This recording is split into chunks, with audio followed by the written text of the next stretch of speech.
Здравейте! Това е втората част от поредицата ни, в която обясняваме повече за математическата игра Звездомат. В миналото видео ви показахме първоначалното запознанство на детето с плочките и игри, с които тя запомня коя плочка, кое число означава.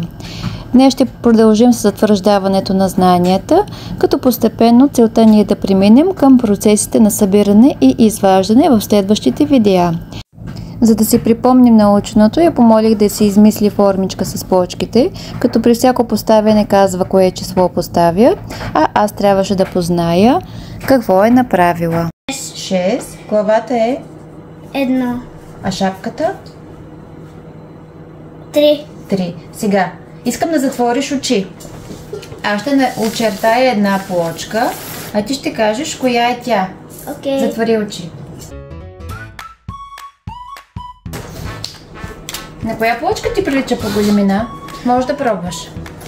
Мога. Да. Това е Кое е това число?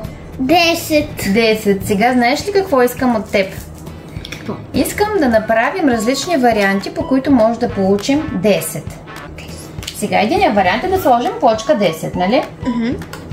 Айде да измислим още поне 3 или 4 варианта.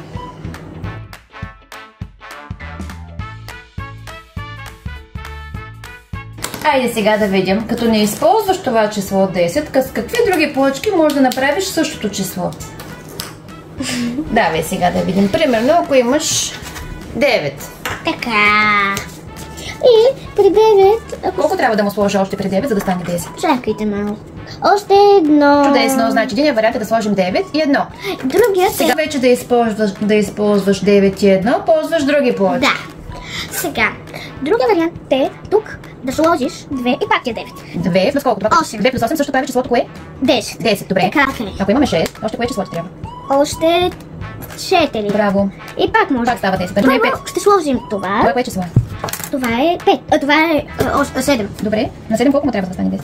За да стане 10, 7, Пробвай, взимай число и пробвай. му трябва... Стане ли бъде с 5? Много голямо става, не е 5. Я помисли колко.